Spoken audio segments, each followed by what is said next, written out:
어렵게만 생각했던 과학 이야기 쉽게 풀어드리도록 하겠습니다. 안녕하십니까. 이슈 매거진 핫이슈의 허준입니다. 여러분, 제가 시작부터 조금 뜬금없는 얘기지만 마술 하나 보여드릴까요? 그 힌트를 잘 보시죠. 자, 보이세요? 놀랍지 않습니까? 제가 냉수욕을 하고 있습니다. 여러분, 이게 바로 독도입니다. 내리고 스튜디오에 눈이 오고 있어요. 놀랍지 않으십니까? 여기서 끝이 아닙니다. 바로 KTX입니다. 보십니까? 올해부터는 강릉까지 가는데 뭐 1시간 반이면 간대요. 엄청나지 않습니까? 바로 이 KTX입니다. 엄청 빠르죠. 여러분들이 보셨던 이 모든 장면들은 사실은 실제가 아닙니다. 다 그래픽이에요. 아무도 없는 거예요, 원래. 아무것도 없어요. 이 스튜디오에는 저밖에 없습니다. 그런데 모든 것들이 그래픽으로 가능합니다. 무에서 유를 창조해내는 그것이 바로 그래픽입니다. 핫 이슈. 오늘의 주제는 바로 컴퓨터 그래픽. 영화, 드라마, 뉴스, 게임 등 각종 영상 매체에서 다양하게 활용되고 있는 IT 기술인데, 해를 거듭할수록 점점 더 발전하는 극강의 컴퓨터 그래픽 기술. 과연 그 끝은 어디일까?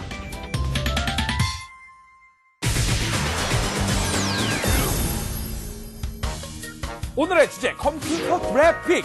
영상을 화려하고 아름답게 만드는 디지털 기술이죠. 요즘 컴퓨터 그래픽은요, 진짜보다 더 리얼하지 않나, 이런 생각이 듭니다.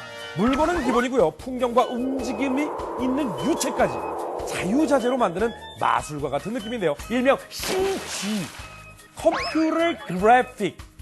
사전적 의미를 찾아보면요, 컴퓨터로 제작된 모든 영상 정보와 그 기술을 통틀어 일컫는 시각 예술의 한 분야라고 합니다. 어렵죠? 우리가 아는 건 예능에서 막 불길 막 빵빵빵, 그리고 막 우리 프로그램에서도 당황 뭐 이런 거 자막 같은 거. 그런데요, 이 컴퓨터 그래픽의 역사가 불과 30여 년 정도밖에 되지 않았다는 사실 아십니까? 얼마 안 된 거야. 컴퓨터 그래픽이 나보다 어려요. 1980년대 본격적으로 그래픽이 쓰이기 이전에 1970년대는요, 등장인물이 가면을 쓰거나 배경을 물감으로 그려서 촬영을 했다고 합니다. 예전에 저희 극장 같은 데 가면 간판 막 물감으로 그리지 않습니까? 이렇게. 70년대 3차원 그래픽 시스템의 발전과 함께 영상 그래픽의 질도 높아졌는데요. 자, 그래서 알아봤습니다. 헐리우드 영화 그래픽의 역사입니다. 1967년 신타비전이라는 3차원 그래픽 시스템이 개발이 됐는데요. 이 엄청난 기술이 나왔음에도 불구하고 헐리우드 영화계는 그래픽을 제대로 사용하지 않았다고 합니다. 몰라, 나 그런 거 안 해봤어. 내가 어떡해. 1977년 어마어마한 사건이 터집니다. 제가 태어난 해인데요, 제가 태어난 거 말고 SF의 영화에 엄청난 역사를 쓴 스타워즈. 스타워즈조차도 미니어처, 특수분장, 화면 합성이 대부분을 차지했을 정도였다고 합니다. 1982년 드디어 제대로 된 3차원 그래픽 영화 트론이 개봉을 했습니다. 15분 분량의 235컷을 CG로 도배를 했을 정도로 놀라운 그래픽의 발전을 보여주었는데요. 흥행에는 대참패를 했다고 합니다. 그러니까 이제 전에 했던 사람들은 그런 거지. 그냥 탈수고 해. 그 물감으로 그림 그리는 게 훨씬 사람 많이 봐. 자, 그리고 드디어 1991년 영화 그래픽의 기념비적인 영화가 탄생을 합니다. I'll be back. 터미네이터 2가 개봉을 하죠. 한동안 침체기를 겪던 컴퓨터 그래픽이 비로소 스포트라이트를 받게 됐는데요. 액체 금속 사이보그 T-1000 기억나시죠? 총알 맞으면 뿅! 그래서 은박지가 다시 쫙 들러붙고 막. 무려 24년 전의 기술인데 지금 봐도 T-1000의 모습은 정말 대단한 것 같습니다. 그 이후에 1998년 아마겟돈, 딥 임팩트, 로스트 인 스페이스 등 어색하지 않은 고퀄리티 그래픽으로 관객들을 다시 한번 놀라게 한 헐리우드 영화계.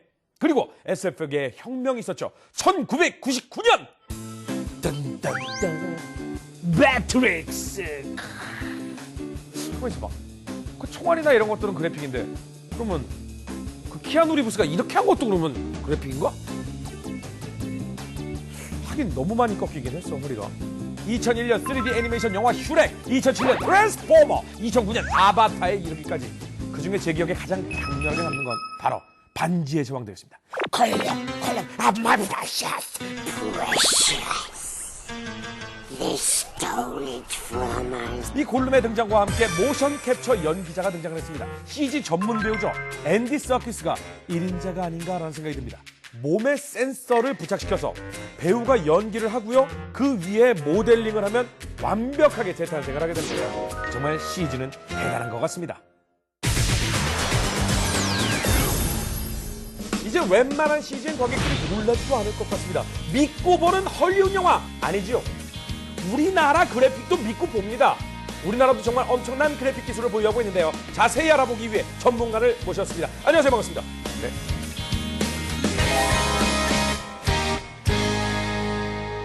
저는 한 그래픽 역사가 한 30년 됐으니까 한 환갑쯤 되시는 어르신이 올 줄 알았는데 굉장히 젊으십니다. 네, 감사합니다. 감사할 일이 아니라. 그렇다면 직접 하신 작품은 어떤 게 있을까요? 최근에 우리나라 영화로는 더 테러 라이브와 명량을 했습니다. 명량! 네. 엄청나죠? 1,400만? 이 정도 맞죠? 와. 1670만. 우와! 1,670만! 이거 인센티브가 있습니까? 많이 들어오면? 아니, 많이 받았습니다. 오! CG도 인센티브가 있습니다, 여러분. 네. 근데 명량에 보면 CG 쓰인 부분이 뭐가 있을까요?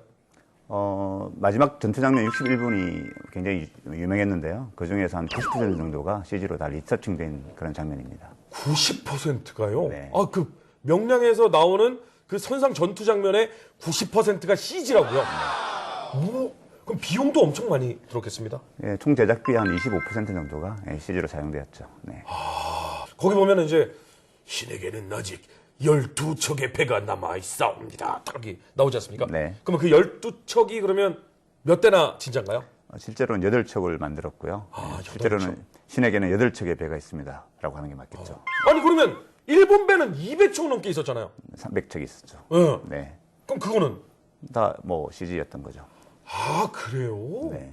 그러면 명량에 나오는 배 중에 8척을 제외하면 전부 다 CG인 거예요? 네. 그리고 더 정확하게 말씀드리면 8척 중 4척은 물에 뜨는 배고요. 네. 4척은 물에 뜨지 않는 배입니다. 네. 진짜? 그럼 제가 직접 한번 화면을 보면서 한번 얘기를 나눠보도록 하겠습니다. 자, 이게 지금 이제 명량의 장면이죠? Oh my God. 뭐야? 이게 다 CG네요? 네. 와. 이야, 소름 끼쳤어, 나 방금. 저렇게 그러니까 배뿐만 아니고 물이라든지 회오리 등등이 다 안개도? 네, 맞습니다. 와, 대박. 지금 저 배들이 다 가짜인 거잖아요, 저거. 네, 대부분 가짜죠. 아주 가까이 있는 배인데 저렇게. 그러면 사람이 이렇게 뛰어내리는 거 이거는 진짜인 거잖아요. 네, 아주 가까이 있는 사람 빼고는요. 뛰어내리는 사람들이 다 가짜로 만들어지는 거죠. 사람도 가짜라고요? 네, 맞습니다. 저 떨어지는 사람들은 다 가짜로 만들어집니다. 디지털 배우라고요. 디지털 액터로. 디지털 배우라고요? 네, 맞습니다. 저렇게 떨어지는 배우들은. 출연료가 없겠네?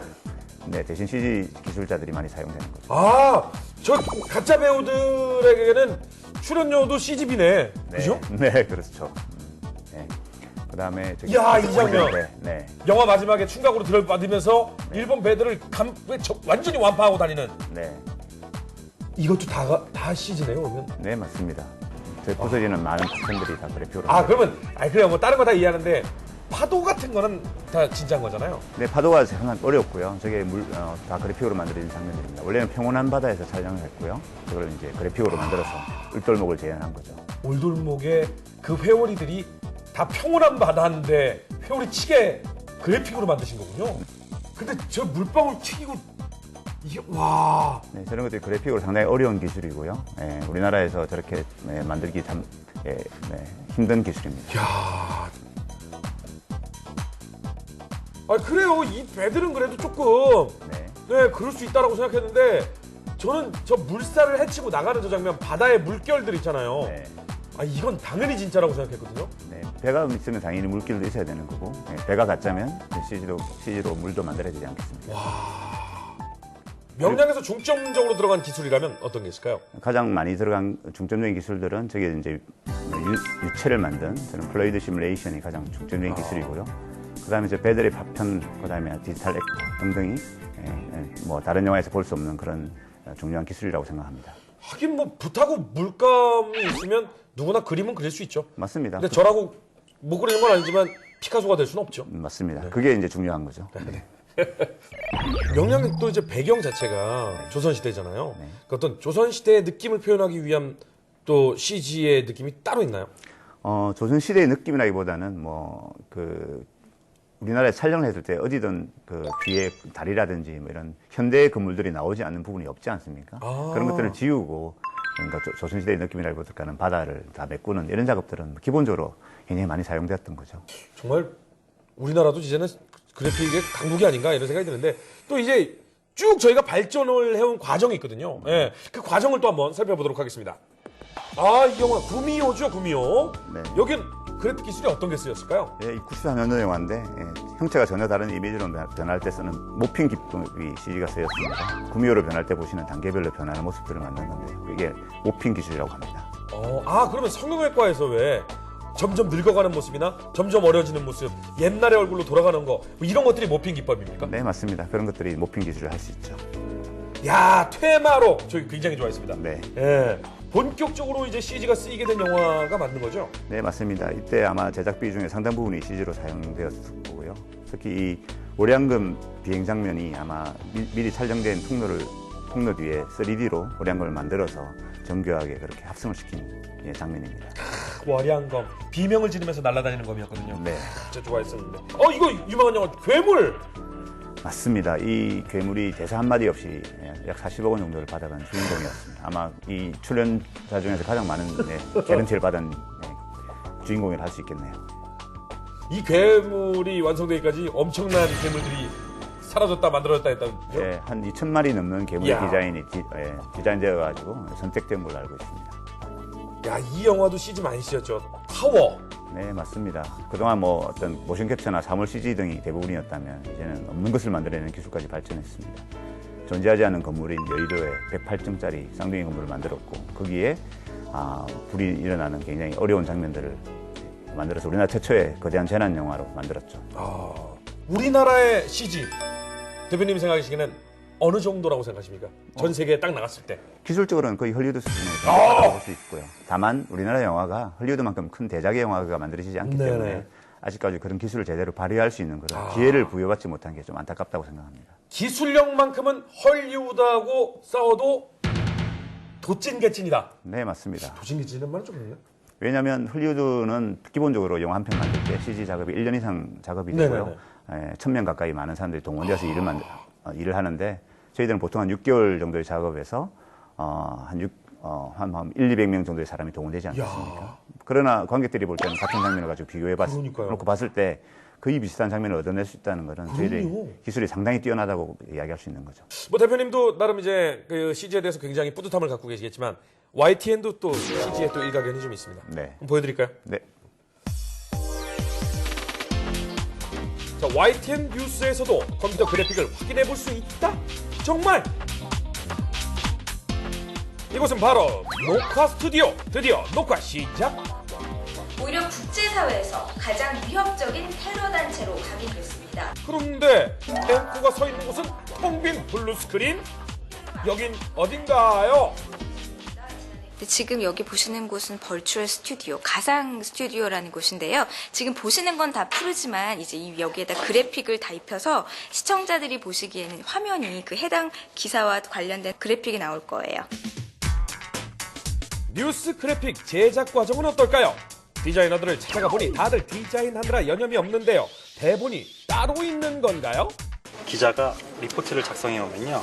거기에 맞게 내용에 맞게 이렇게 콘티를 간단하게 그려서 가상 공간을 완벽하게 만들어서 카메라가 여기저기를 비춰도 어색하지 않도록 꼼꼼하게 지금 마무리 작업을 하고 있는 중입니다. 이 화면이 과연 어떻게 보여질지 궁금한데요. 구조종실에서 확인해보니 와우, 화면이 꽉 차 보이네요. 오늘 뉴스의 내용은 IS. 실제 그 현장에 있는 것처럼 생생하게 뉴스를 전달하는 앵커. 실제 방송 내용과 비교를 해보니 와, 역시 그래픽의 힘은 대단하다는 생각이 듭니다. 여기서 또 다른 그래픽도 띄울 수 있다고 합니다. 이렇게 보니 쓱쓱 이해가 더 잘 될 것 같은데요. 그래픽 뉴스 제작 과정을 보니 스태프들의 노력과 열정을 고스란히 느낄 수가 있네요. 자, 그럼 마지막으로 앞으로 컴퓨터 그래픽 어디까지 갈 건지, 얼마나 발전할 건지 예상을 좀 해주시죠. 네, 지금도 컴퓨터 그래픽으로 배경을 만든다면 아마도 관객들은 그게 가짜로 만들어져 있는지 실제인지를 구분할 수 없을 만큼의 퀄리티로 만들 수가 있는 만큼의 기술이 와 있습니다. 그런데 아직은 사람을 컴퓨터 그래픽으로 만드는 것은 굉장히 어렵죠. 근데 조만간 아마 사람들을 컴퓨터 그래픽으로 만들어지는 것들이 가능할 거고요. 아마 아바타에서 그런 한 예를 보여준 것 같습니다. 네. 우리가 헐리우드보다 빠른 거 아세요? 예전에 그 사이버 가수 아담이라고 있었거든요. 네. 비대어 너의 이런 노래 있었어요. 비되어 너의 옷깃을 적시는 내 눈물도 주인공으로 진짜 사람 대신에 사이버 가수가 나왔었잖아요. 네. 예. 우리나라가 그래픽은 조금 더 앞서지 않나 이런 생각합니다. 자, 오늘 말씀 정말 감사하고요. 앞으로도 대한민국의 CG 이끌어주시기 바랍니다. 감사합니다. 네. 감사합니다.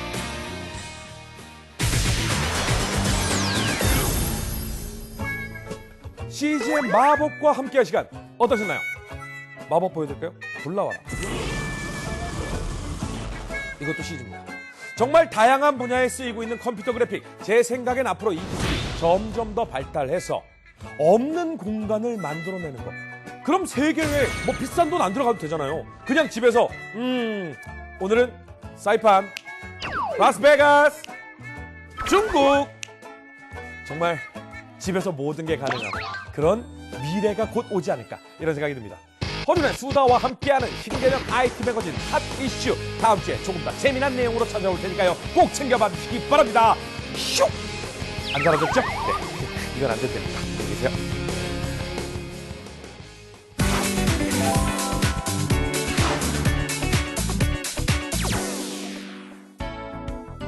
안녕하세요. 생활 속 숨겨진 과학을 찾아 파헤치는 YTN 사이언스 통의 고유경입니다. 바다와 강은 우리에게 아름다움과 풍요로움을 주지만 반면에 또 엄청난 위험이 따를 수도 있는 곳인데요. 튼튼한 선박 한 척을 완성하기 위해선 수많은 시간과 인력은 물론 단단한 조건들이 퍼즐처럼 꼭 맞아야 합니다. 이 선박에 꼭 필요한 안전 요소와 이것을 움직이는 과학 원리까지 지금부터 쉽게 풀어보겠습니다.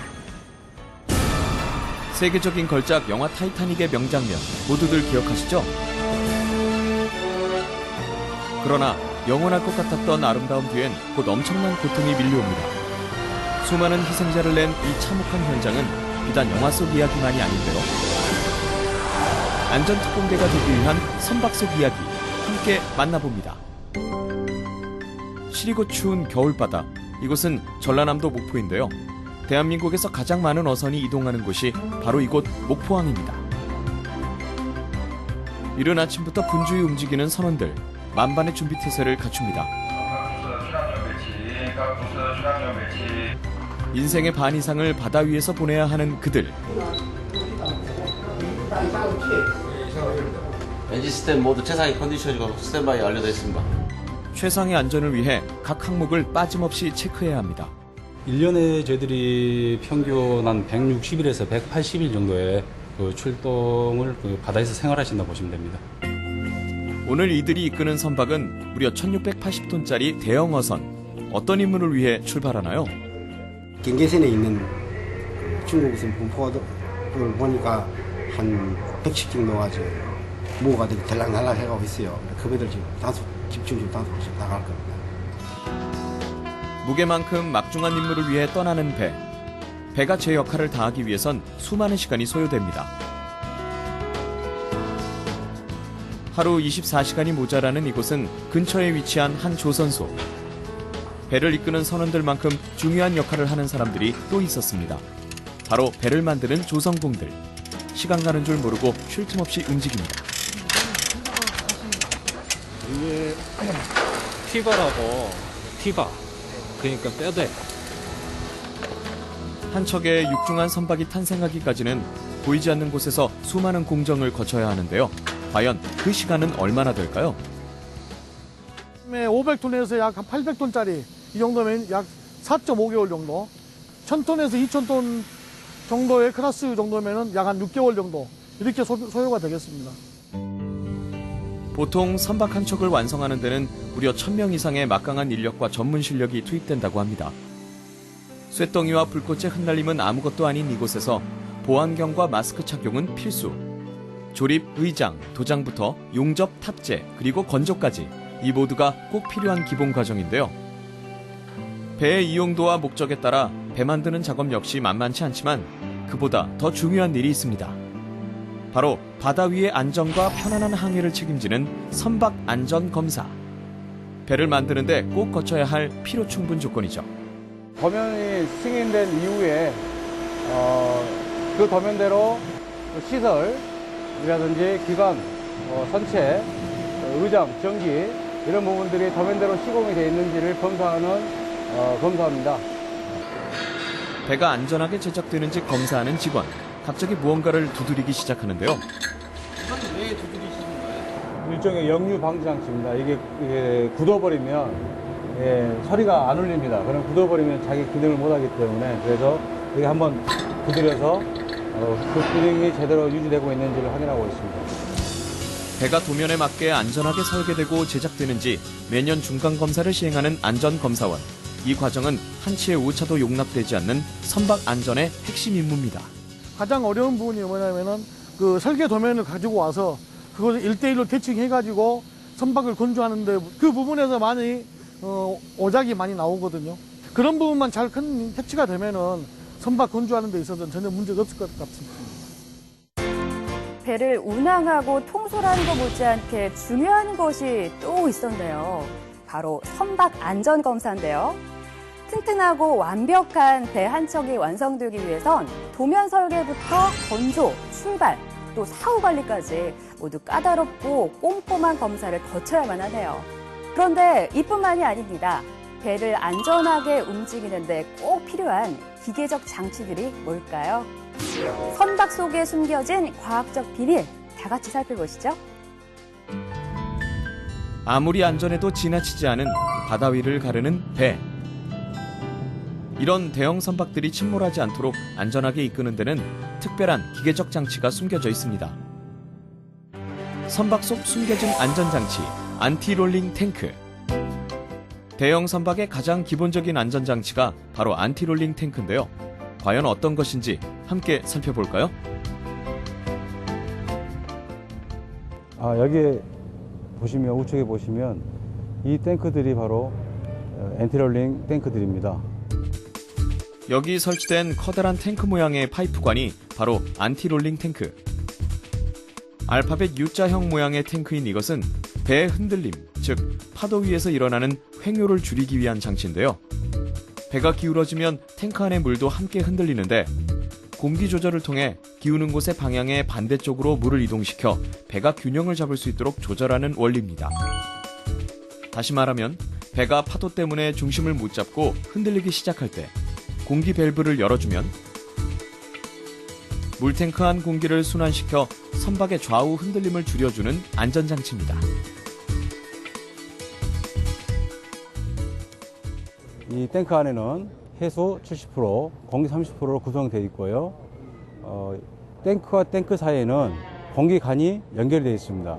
저 공기관을 통해서 공기가 순환되면서 선박의 균형을 잡아주는 원리입니다. 1000톤 내외의 대형 선박에만 설치된다는 안티롤링 탱크. 이것이 설치된 선박을 탔을 때 실제로도 체감이 느껴질까요?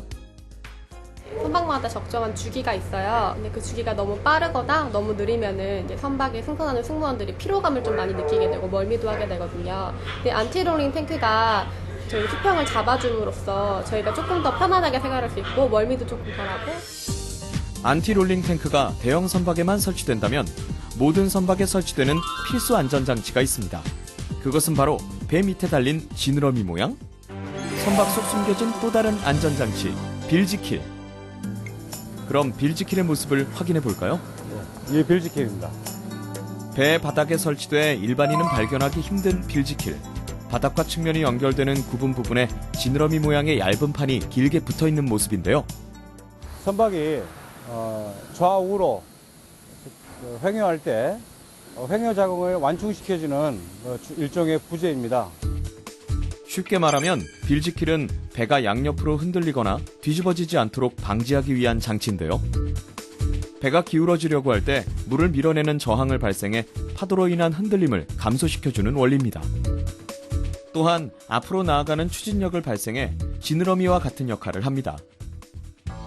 선박의 그 좌우 움직임인 로링을 최소화하기 위한 그 구조로서 선박의 안전과 승무원의 편안한 생활, 특히 여객과 화물의 그 탈락을 방지하기 위한 최소한의 안전장치라고 할 수 있겠습니다. 안전이 없는 곳엔 희망도 없습니다. 한시도 긴장의 끈을 놓지 않아야 하는 일, 더욱 깐깐하고 꼼꼼하게 살펴야 하는 일, 그것은 곧 배를 만들고 검사하고 또 이끄는 사람들에게 꼭 필요한 행동인데요. 앞으로 모두가 바다 위에서 마음 푹 놓고 배를 탈 수 있는 그날까지, 모두가 안전한 바다를 만드는 그때까지 생활 속 과학을 파헤쳐보는 사이언스통, 다음 이 시간에 뵙겠습니다. 안녕히 계세요.